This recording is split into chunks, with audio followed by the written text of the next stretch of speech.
चोपडा तालुक्यात 27 जानेवारी रोजी झालेल्या वादळी वाऱ्यासह पावसाने आणि गारपिटीने शेतकऱ्यांच्या तोंडाशी आलेला घास हिरावून घेतला आहे. तालुक्यातील अनेक गावांमध्ये उभ्या पिकांचे मोठ्या प्रमाणावर नुकसान झाले असून विशेषतः टरबूज, पपई आणि केळी या फळ पिकांना गारांचा जोरदार माराचा फटका बसला आहे. 8 ते 10 दिवसात काढणीस येणारे टरबूज पीक चांगला भाव देईल या अपेक्षेने शेतकरी मेहनत घेत होते. मात्र अचानक आलेल्या अवकाळी पावसाने आणि गारपिटीने संपूर्ण पीक निस्तनाबूत झाले. गारांच्या मारामुळे टरबुजांवर अक्षरशः डिझाईन उमटली असून विक्रीयोग्य पीक फेकून देण्याची वेळ शेतकऱ्यांवर आली आहे. लागवडीपासून ते काढणीपर्यंत मोठा खर्च करून तळहाताच्या फोडासारखे जपलेले पीक डोळ्यादेखत नष्ट झाल्याने शेतकरी आणि त्यांच्या कुटुंबियांच्या डोळ्यात अश्रू तरळत आहेत. उत्पन्नाच्या अपेक्षेवर घेतलेली उधारी कशी फेडायची हा मोठा प्रश्न शेतकऱ्यांसमोर उभा राहिला आहे. जिल्ह्यात 3 कॅबिनेट मंत्री आणि 1 केंद्रीय राज्यमंत्री असतानाही अद्याप एकही लोकप्रतिनिधी शेतकऱ्यांच्या बांधावर जाऊन सांत्वनासाठी फिरकलेला नाही, अशी संतप्त प्रतिक्रिया शेतकऱ्यांकडून व्यक्त होत आहे. दरम्यान संपूर्ण नुकसान झाल्याने शेतकरी शासनाच्या मदतीकडे आशेने पाहत आहेत.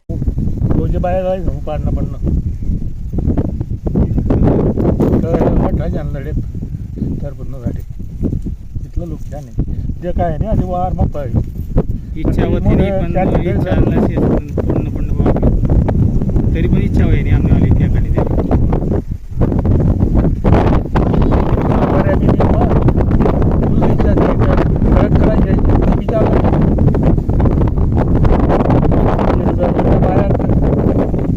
बाया हात नेला आहेत तिथलं नुकसान नाही. सगळं शेतीवर अवलंबून. माझ्या शेतात टरबूज लागवड केली होती.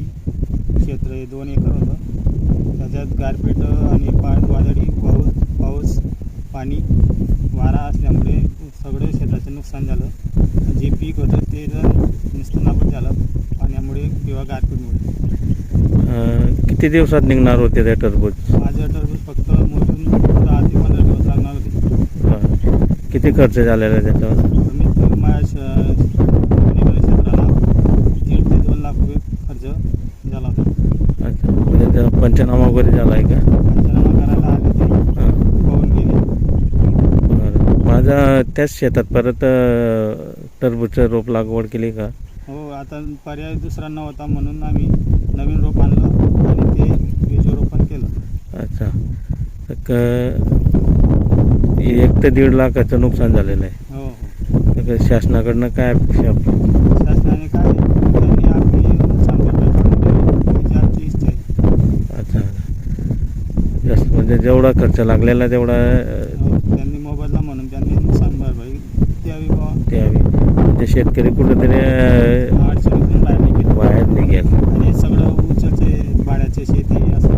अच्छा, व्यापारी पण औषधी बियाणे उधार मागावे लागतात. संपूर्ण उधार खर्च. उधारीचे आणि त्याच्यात हे गारपीट अकस्मात नुकसान झालं. जर नुकसान झालं नसतं दादा तर किती उत्पन्न आलं असतं आपल्याला? मला नुकसान जर नाही झालं असतं तर कमीत कमी 3 ते 4 लाख रुपये प्रॉफिट राहिला असतं. तर ते प्रॉफिटने पण 1 ते 1.5 लाख निघून गेलं. काय नाव झालं?